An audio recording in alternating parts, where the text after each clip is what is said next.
Kita ini umat Islam memiliki tahun baru Islam Hijriah. Maka untuk menyambut 1 Muharram ini, yang pertama kita mesti menumbuhkan rasa terima kasih kita kepada Allah, bersyukur. Nah, rasa syukur itu bisa diwujudkan antara lain sah-sah saja dan tidak perlu kemudian kita ini menganggap sesat, salah ya. Orang yang mentradisikan menyambut tahun baru ini dengan berkumpul di tempat yang sama, di masjid, di musola, karena memang berkumpul di masjid duduknya itu menjadi iktikaf, beribadah. Kemudian mereka mensyukuri nikmat Allah dengan cara berdoa mengakhiri tahun 1442 Hijriah. Begitu sholat maghrib atau setelah kumandang adzan dia masuk tahun baru, maka kemudian dia berdoa di awal tahun. Nah, menjadi sah-sah juga ketika masyarakat itu berkumpul di tempat yang bersama, kemudian mereka melafalkan kalimah-kalimah thayyibah ya. Itu antara lain ya amalan yang bisa kita lakukan bagaimana kita menyambut tahun baru Islam Hijriah. Ya, kalau amalan puasa ya, misalnya puasa itu nanti kita laksanakan pada tanggal 9 dan 10 Muharram ya. Justru bulan Muharram ini disebut dengan bulan Suro. Suro itu dari kata asyara yang artinya 10.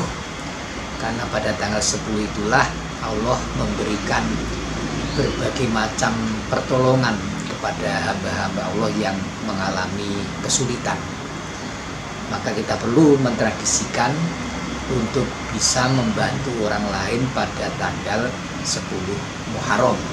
Ini amal ritualnya dalam bentuk puasa, tapi amal sosialnya ya kita mengadakan santunan, misalnya santunan 10 Muharram.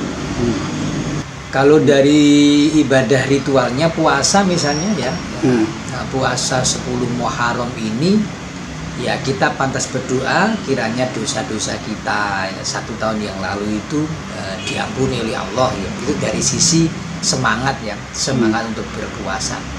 Tapi saya sih kalau sudah namanya pahala itu sudah otomatis melekat ya.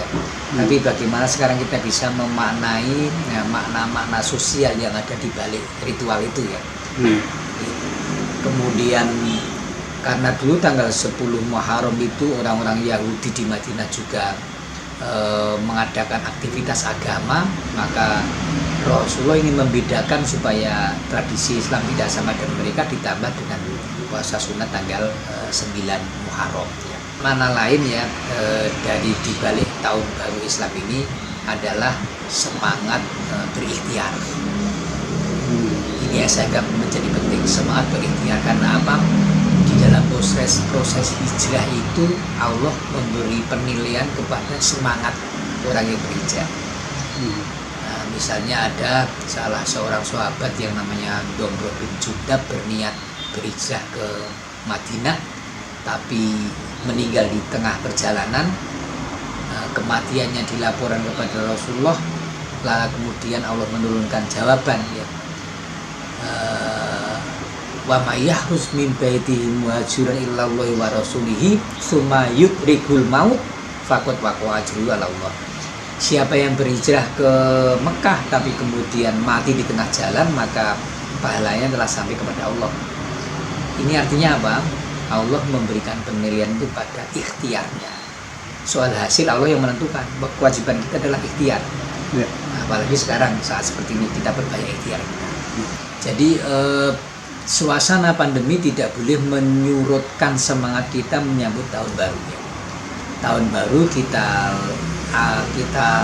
jemput, ya, kita sambut dengan sukacita, karena memang bersyukur hingga sekarang kita masih bisa bertahan hidup. Sudah berapa sekarang ini kan setiap pagi kita buka WhatsApp itu mesti yang sudah ada innalillahi itu langsung, wah sekarang innalillahi, besok innalillahi, besok innalillahi, terlalu banyak innalillah sekarang ini ya. Nah, kita bersyukur ya, kita sambut tahun baru ini dengan semangat syukur kepada Allah. bahwa Allah masih tetap menganugerahkan kesehatan kepada kita sekalian. Terima kasih sudah nonton. Jangan lupa like, subscribe, dan share ya.